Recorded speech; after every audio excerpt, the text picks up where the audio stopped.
What's going on, Royal? I'm Logan Arminta, And I'm Kevin Feig. and here's your morning announcements. Are you interested in taking higher level classes next year? You want to learn more about the International Baccalaureate program at Royal? Come to IB Informant Night on February 8th at 6:30 p.m. in the library. The USC Director of Admissions will be there, along with Royal students and staff, to discuss the benefits of an IB education. If you have any questions, please contact Miss Lev. Today at 12:15, there is a Key Club meeting in the CSI room, along with a Robotics Club meeting in room 713. Tomorrow, there is an SACA meeting from 12:10 to 12:50, and a Robotics Club meeting from 2:40 to 4:30 in room 79B. Then, the Royal Evening of Excellence will take place from 6 to 8:30. There is a donation drive about human trafficking awareness, starting January 18th to February 18th. There will be boxes spread around the campus to donate chapstick and socks for human trafficking victims. Today, girls water polo faces Thousand Oaks from 3:30 to 5:30. Friday was a rough weekend for our teams as boys soccer, girls basketball, and girls soccer all fell to Camarillo. Let's try to rebound this week and finish off on a good note.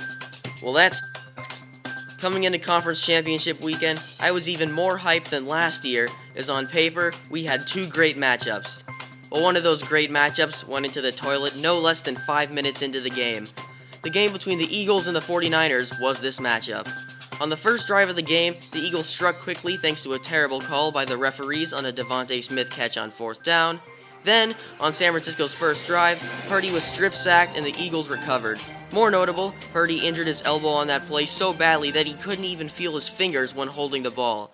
Therefore, the Niners had to turn to the 4th-string QB, Josh Johnson, to try to lead the squad to victory. It went about as well as you would expect it to go. Things actually looked up for a drive after Christian McCaffrey had an amazing touchdown run, tying the game at 7, but that was the height of San Fran's action for the day. The Eagles scored twice before halftime, leading 21-7 at the break, and then to open the second half, Johnson suffered a concussion. So now you have two options, either put Purdy back in, or have McCaffrey play quarterback as the emergency option. They went with option A, which just led to handoffs for the rest of the game, as the Eagles easily rode to a 31-7 victory. So now the worst fan base in football gets a chance for a second Lombardi. Dallas fans cry in a corner. The second matchup actually delivered in the hype as the Bengals and Chiefs dueled late into the night.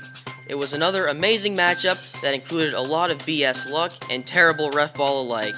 Kansas City got off to a fast start, taking a 13-3 lead that Cincinnati cut to 13-6 at halftime. The Bengals then struck quickly to start the second half after Joe Burrow threw an amazing pass to T. Higgins, tying the game at 13. Patrick Mahomes then threw an even more amazing pass to take a 20-13 lead, which Cincinnati then tied at 20 early in the fourth quarter. For the rest of the fourth, the ball stayed around midfield as neither team could strike it in. Then, with 21 seconds left at Cincinnati's 47, Mahomes rushed left for a 5-yard gain, which would have set up a 59-yard field goal by Harrison Butker for the win, but during the play, Joseph Asai of the Bengals shoved Mahomes after he already went out of bounds, drawing a 15-yard penalty for a late hit. As a result, KC hit the game winner and moved on to their third Super Bowl appearance in 4 years. Chargers fans cry in a corner. And now for the lunch. Today we'll be having chicken sandwiches, and tomorrow we'll be having Domino's Pizza. You can find them at the side of the 7 and 8 building and the newly built cafeteria. Now for the weather. Today is a high of 65 and a low of 44. Tomorrow we have a high of 67 and a low of 42.